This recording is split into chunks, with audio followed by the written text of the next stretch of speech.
Bana, siku ya jana kulikuwa kuna bonge moja la sherehe ambalo of course tuliweza kuona mastaa, lakini pia watu maarufu, viongozi, wasanii, tuliweza kuona kwenye moja kati ya shughuli kubwa sana ambayo binti yake GSM, of course mtoto wake wa kike ambaye ameweza kuolewa, na jana ilikuwa ni sehemu yake ya kumsend off na vitu kama hivyo. So moja kati ya kitu ambacho kilichoweza kuvutia zaidi ni uwepo wa msanii Zuchu pamoja na Bi Khadija Kopa.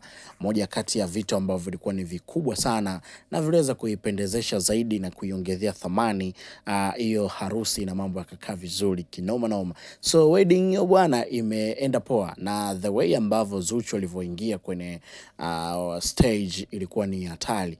Kwanza vile ambavyo wamefanya decoration, lakini pia namna ambavyo Zuchu aliweza kudress imekuwa poa sana, na watu wengi wameweza kumsifia kuona ni kwa namna gani Zuchu anaweza kufanya performance kulingana na tukio lilivyo. Yani anajua kabisa sasa hivi yupo kwenye harusi, yupo kwenye hadhira ya watu wa design gani, kwa hiyo ameweza kumaintain hiyo performance na ikakaa poa sana. Na the way ambavyo Zuchu alivyokuwa akiondoka na miondoko ya live band imekuwa ikiwapendezesha watu wengi. Ukipita sasa hivi kwenye mitandao ya kijamii huko, of course utakutana na comment tofauti tofauti ya kile ambacho Zuchu alichoweza kukifanya.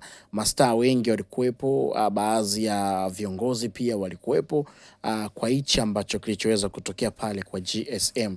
So hii ni good performance, na imekuwa ni performance ya kwanza ya Zuchu kwa mwaka huu ambayo aliweza kuifanya poa, na watu wengi wameweza kumpa big up kubwa sana, licha ya yale yote ambayo amekuwa ikiendelea huko kwenye mitandao ya kijamii, lakini bado anaendelea kufocus na kazi ambazo amekuwa akizifanya, na tunategemea vingi sana kutoka kwa Zuchu, lakini mashabiki wanatamani ije album, na yeye alisema kwamba album yake iko tayari na sio muda atakuja kuiachia. So endelea kuwa hapa na mimi nitakuwa na kujuza zile update zote ambazo of course unatakika uziweze kuzielewa.